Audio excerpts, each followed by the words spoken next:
Hello student, मैं doctor जागृति मीना। हम यहाँ पर आयनिक सॉलिड्स पढ़ रहे हैं। इसके 4 लेक्चर हम देख चुके हैं। आज ही इसका 5वां लेक्चर है और इस लेक्चर के अंतर्गत हम जालक ऊर्जा देखेंगे और उसके अंदर बॉर्न हैबर साइकिल देखेंगे और साथ ही साथ उसकी एप्लीकेशंस देखेंगे। चलिए स्टार्ट करते हैं। जालक ऊर्जा। जब किसी क्रिस्टल में आयनों का संकुलन होता है तो प्रत्येक आयन के जुड़ने पर कुछ मात्रा में ऊर्जा निकलती है। ठीक है, ऊर्जा रिलीज होगी जिससे जालक ऊर्जा कहते हैं। और ये जो ऊर्जा रिलीज होती है इसे हम जालक ऊर्जा या लैक्टिक एनर्जी कहते हैं। आयनिक क्रिस्टलों के लिए जालक ऊर्जा बहुत महत्वपूर्ण होती है क्योंकि इससे क्रिस्टलों की स्टेबिलिटी का पता चलता है। जब हम लैक्टिक एनर्जी निकालते हैं तो उसी के आधार पर हमें पता चलता है कि जो क्रिस्टल्स हैं वो कितने स्टेबल हैं। और इस लैक्टिक एनर्जी को हम U से डिनोट करते हैं तथा इसके मान के पहले ऋणात्मक यानी कि माइनस का साइन लगा देते हैं। माइनस साइन ये बताता है कि आयनिक यौगिक के निर्माण की प्रक्रिया एक्सोथर्मिक है, अर्थात इसमें जो है इस यौगिक के बनने पर ऊर्जा निकलती है। एक्सोथर्मिक का मतलब होता है एनर्जी का रिलीज होना। तो जब कंपाउंड का फॉर्मेशन होता है तो एनर्जी रिलीज होती है और जब एनर्जी रिलीज होती है तो हम उस एनर्जी के लिए जो उसकी अमाउंट होती है एनर्जी की उसके आगे माइनस का साइन लगाते हैं। माइनस साइन का मतलब है कि एनर्जी रिलीज हो रही है। इस प्रकार जालक ऊर्जा का मान जितना अधिक होगा प्राप्त यौगिक का स्थायित्व भी उतना ही अधिक होगा। मीन्स लैक्टिक एनर्जी की वैल्यू अगर ज्यादा होगी तो उस कंपाउंड की स्टेबिलिटी भी ज्यादा होगी। जालक ऊर्जा को निम्न 2 प्रकार से परिभाषित किया जा सकता है। पहला है जालक ऊर्जा। वह ऊर्जा है जो पृथक पृथक गैसीय आयनों द्वारा 1 मोल ठोस क्रिस्टल के निर्माण में निकलती है। यानी कि कोई आयन है वो गैसीय रूप में है, ठीक है, अब उसको हम सॉलिड क्रिस्टल के रूप में कन्वर्ट करते हैं। तो सॉलिड क्रिस्टल के रूप में जब हम कन्वर्ट करते हैं 1 मोल सॉलिड क्रिस्टल, तो उसमें जो ऊर्जा निकलती है 1 मोल सॉलिड क्रिस्टल के निर्माण में उसे जालक ऊर्जा कहते हैं। यहाँ पर देखिए ये 1 मोल है, ये गैसियस पोजीशन में है, ठीक है, और ये भी 1 मोल है, ये भी गैसियस है। तो M और X, ठीक है, 2 आयन है जो कि गैसियस आयन है। इनके जो है दोनों को मिलाकर के 1 मोल एक मोल सॉलिड क्रिस्टल बन रहा है। सॉलिड क्रिस्टल कौन सा? MX। ये क्रिस्टल बन रहा है जो कि सॉलिड है और ये भी 1 मोल ही बना क्योंकि ये जो आयन है गैसियस आयन X आयन और M आयन, ये दोनों मिलकर के एक सॉलिड MX क्रिस्टल बनाएगा। तो इसमें एनर्जी निकलेगी प्लस U का मतलब है लैक्टिक एनर्जी। तो ये जो एनर्जी निकल रही है वो लैक्टिक एनर्जी कहलाती है। जालक ऊर्जा की वह मात्रा है जो ठोस लवण को पृथक पृथक आयनों में विभक्त करने के लिए आवश्यक है। अब ये जो 1 मोल सॉलिड क्रिस्टल बना है वो किसमें है? सॉलिड है, मतलब ठोस अवस्था में है। अब इसको अगर हम वापस आयन के रूप में तोड़ेंगे, इसमें M प्लस आयन होगा और X जो है वो माइनस आयन होगा। एनायन और कैटायन के रूप में अगर हम इस सॉलिड को वापस तोड़ते हैं, यानी कि इसको आयन में हम कन्वर्ट करते हैं सॉलिड को। यहाँ हमने क्या किया था? आयन को मिक्स करके सॉलिड क्रिस्टल बनाया था और यहाँ हमारे पास सॉलिड क्रिस्टल है, उसको हम तोड़ करके और आयंस बना रहे हैं। तो इसके लिए जो एनर्जी की आवश्यकता होगी उसे हम लैक्टिक एनर्जी कहते हैं। तो ये 2 डेफिनेशन थी लैक्टिक एनर्जी की। Born Haber cycle. प्रयोग द्वारा परोक्ष रूप से बॉर्न हैबर चक्र की सहायता से जालक ऊर्जा को परिकलित किया जाता है। मतलब प्रैक्टिकली जो है लैक्टिक एनर्जी को निकालने के लिए बॉर्न हैबर साइकिल की आवश्यकता होती है। बॉर्न हैबर साइकिल एक ऊष्मागतिकी थर्मोडायनेमिक साइकिल है जो कि हेस के नियम पर आधारित है। अब हेस के नियम पर आधारित है तो हेस क्या कहता है? हेस का नियम क्या है? हेस के नियम के अनुसार किसी अभिक्रिया में अभिकारक यानी कि रिएक्टेंट से प्रोडक्ट बनने में ऊर्जा परिवर्तन सदैव समान रहता है। अभिक्रिया चाहे किसी भी विधि से अर्थात पद द्वारा हो। इट मीन्स जब रिएक्टेंट से प्रोडक्ट बनेगा तो ऊर्जा में जो चेंजेस होंगे वो हमेशा सेम ही होंगे और पूरे चक्र के दौरान कुल ऊर्जा परिवर्तन कितना होता है? 0 होता है। तो बॉर्न हैबर जो है वो हेस के नियम पर आधारित है।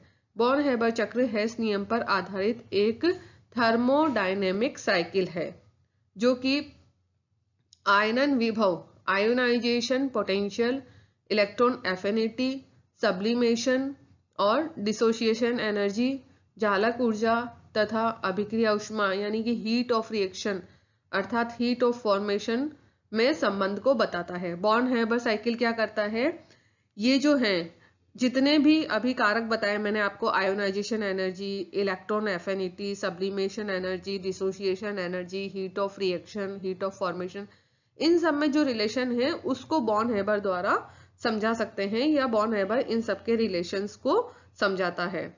उदाहरण के लिए हम सोडियम क्लोराइड के लिए बॉर्न हेबर साइकिल देखते हैं, जिसमें NaCl के निर्माण में दो भिन्न पथ हैं, दो प्रोसेस होते हैं या दो रास्ते हैं जिनके द्वारा NaCl का फॉर्मेशन होता है। एक तो होता है डायरेक्ट और एक होता है इनडायरेक्ट। ये डायग्राम है जिसमें सोडियम क्लोराइड का फॉर्मेशन हो रहा है, ठीक है, और ये सोडियम क्लोराइड फॉर्मेशन का बॉर्न हेबर साइकिल है। तो इसमें पहले जो टर्म यूज हो रही है उनको हम देख लेते हैं कौन कौन सी टर्म्स हैं।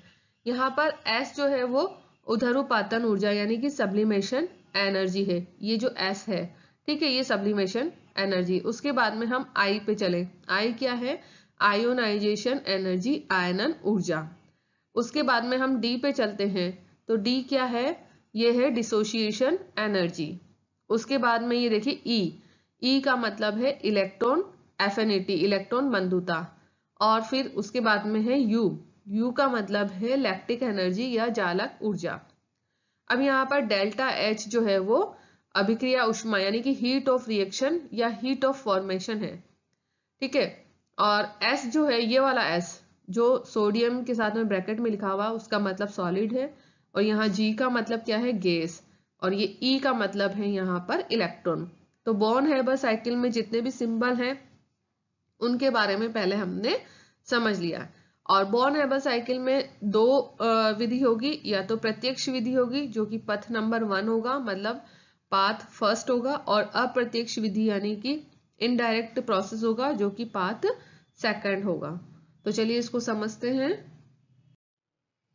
अब यहाँ पर देखिए इस डायग्राम में जो ऋणात्मक चिन्ह है वो ऊर्जा का उत्सर्जन और धनात्मक चिन्ह ऊर्जा का अवशोषण बताते हैं। अब यहाँ पर प्लस है, यहाँ प्लस है, यहाँ माइनस है, यहाँ प्लस है, तो ये जो जितने भी साइन है माइनस वाले वो क्या डिनोट करेंगे, वो डिनोट करेंगे कि एनर्जी जो है रिलीज हो रही है, और जितने भी प्लस साइन है वो क्या डिनोट करेंगे कि एनर्जी का एब्जॉर्प्शन हो रहा है, अवशोषण हो रहा है। तो यहाँ पर हम पहले पाथ 1 देखते हैं या मेथड 1 जिसको हम कहते हैं, जो कि डायरेक्ट मेथड है। इसमें क्या होता है, 1 मोल सोडियम जो कि सॉलिड स्टेट में है की अभिक्रिया आधा मोल क्लोराइड जो कि गैसियस है के साथ में करवाने पर NaCl बनता है। और इस ये जो प्रोसेस होता है इसमें निकली हुई ऊष्मा को संभावन ऊष्मा या डेल्टा H कहते हैं। यहाँ देखिए इस डायग्राम में ये जो सोडियम है वो क्या है, सॉलिड स्टेट में है, और यहाँ पर ये क्लोराइड है वो गैसियस स्टेट में है। तो 1 मोल सोडियम की जब रिएक्शन हम आधा मोल Cl2 से कराएंगे, क्लोराइड से कराएंगे, तो NaCl का निर्माण होगा, और इस NaCl के फॉर्मेशन के अंदर ऊष्मा जो है वो रिलीज होगी, और इस एनर्जी को हम डेल्टा S से डिनोट करेंगे, और ये जो एनर्जी निकलती है इसे हम संभावन ऊष्मा कहते हैं। अब हम समझते हैं पाथ सेकंड यानी कि सेकंड मेथड को, जो कि इनडायरेक्ट मेथड है। इसमें जो है 1 by 1 स्टेप्स होती है, उनको हम समझते हैं। पहली स्टेप में क्या होता है, सोडियम जो कि सॉलिड है को उधरुपातन यानी सब्लिमेशन द्वारा गैस सोडियम में बदला जाता है, और इस प्रक्रिया में ऊष्मा देनी पड़ती है, इसलिए इसे +S लिखा जाता है। यहाँ पर देखिए, यहाँ से चालू करें हम, सोडियम जो है वो सॉलिड स्टेट में, जब हम इसको गैसियस स्टेट में लाते हैं तो एनर्जी क्या है, देनी पड़ती है। यहाँ सब्लिमेशन हो रहा है तो +S लिखेंगे क्योंकि एनर्जी देनी पड़ रही है और सब्लिमेशन एनर्जी है। उसके बाद जब गैसियस स्टेट में आ जाता है तो सोडियम आयन को आयनन ऊर्जा देकर के उसका बाह्यतम इलेक्ट्रॉन निकाल दिया जाता है, जिसे गैसीय अवस्था में सोडियम प्लस प्राप्त होता है। और इसे भी प्लस आई लिखा जाता है। यहाँ पे देखिए गैसियस के बाद में एक इलेक्ट्रॉन इस सोडियम में से रिमूव होगा, ये एक इलेक्ट्रॉन रिमूव हो रहा है, और जब इलेक्ट्रॉन रिमूव होगा तो इसमें क्या है, एनर्जी देनी पड़ेगी, एनर्जी देनी पड़ेगी, इसलिए यहाँ पर प्लस आई लिखा है। प्लस आई का मतलब है इलेक्ट्रॉन रिमूव होने के बाद में सोडियम आयन के रूप में कन्वर्ट हो रहा है, तो प्लस आई का मतलब आयनन ऊर्जा, ठीक है, इसीलिए यहाँ पे प्लस आई लिखा है, और एनर्जी देनी पड़ रही है इसलिए आई के आगे प्लस लगाया है। तो सबसे पहले सोडियम सॉलिड था, फिर वो गैस में कन्वर्ट हुआ, गैस के बाद में आयन में कन्वर्ट हुआ, ये हो गई 3 स्टेप, ठीक है। फिर है क्लोरीन के अणु को वियोजन ऊर्जा देने पर क्लोरीन के 2 परमाणु बनते हैं, अतः क्लोरीन का एक परमाणु प्राप्त करने के लिए इसकी आधी ऊर्जा यानी D/2 की आवश्यकता होती है, और इसे प्लस D/2 लिखा जाता है। अब ये तो हो गई सोडियम की बात। अब हम क्लोरीन की बात करें तो क्लोरीन में है ना क्या होता है, क्लोरीन का ये अणु है, इसको हम क्या करेंगे, तोड़ेंगे, इसका वियोजन करेंगे। तो इसको वियोजित करने के लिए, डिसोशिएट करने के लिए डिसोशिएशन एनर्जी हमें देनी पड़ेगी। डिसोशिएशन एनर्जी देंगे तो क्या होगा, क्लोरीन का जो अणु है वो 2 परमाणु में कन्वर्ट हो जाएंगे, ठीक है। अब एक परमाणु के लिए जो क्लोरीन को डिसोशिएट करने के लिए एनर्जी देनी पड़ रही है वो D है 2 परमाणु के लिए, तो एक के लिए कितनी होगी, D/2 यानी कि हाफ हो गई। और यहाँ प्लस इसलिए लगाया क्योंकि एनर्जी हमें देनी पड़ रही है क्लोरीन अणु को परमाणु में कन्वर्ट करने के लिए, ठीक है। क्लोरीन का जो मॉलिक्यूल है उसको हम एटम में कन्वर्ट कर रहे हैं। इस प्रकार प्राप्त क्लोरीन का परमाणु सोडियम द्वारा दिया गया एक इलेक्ट्रॉन ग्रहण करके Cl-G में परिवर्तित हो जाता है। यहाँ पर ये देखिए, ये जो सोडियम था, यहाँ पर सोडियम ने इलेक्ट्रॉन रिमूव किया था, तब वो सोडियम प्लस आयन के रूप में कन्वर्ट हुआ।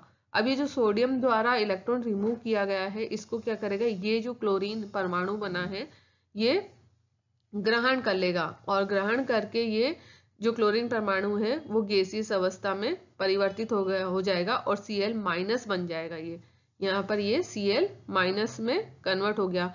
माइनस इसलिए क्योंकि इसने इलेक्ट्रॉन को ग्रहण किया है। जब इलेक्ट्रॉन को ग्रहण करेगा तो माइनस आयन का या ऋणायन का फॉर्मेशन होगा। हम जानते हैं कि जब किसी परमाणु में एक इलेक्ट्रॉन जोड़ा जाता है तो ऊर्जा निकलती है।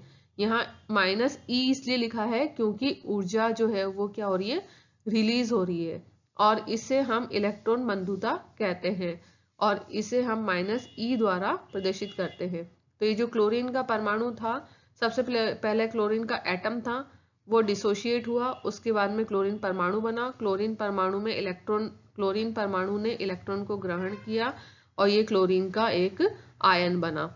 तो इस प्रकार से एक क्लोरीन का आयन जो है एनायन के रूप में, और जो सोडियम का आयन है वो केटायन के रूप में हमें प्राप्त हो गया। अंतिम पद में इस प्रकार बने सोडियम प्लस जो कि गैसीय अवस्था में है और क्लोरीन माइनस जो गैसीय अवस्था में है, एक दूसरे से आकर्षित होकर के NaCl का निर्माण करते हैं। NaCl क्या है, एक सॉलिड है और क्रिस्टल के रूप में वो बनता है। तो यहाँ पर ये जो सोडियम प्लस आयन है और ये जो क्लोरीन का माइनस आयन है, ये दोनों आपस में जो है अट्रैक्ट होते हैं और यहाँ से ये NaCl का निर्माण हो रहा है। तो ये जो है सेकंड पाथ है जिसमें NaCl का फॉर्मेशन हो रहा है।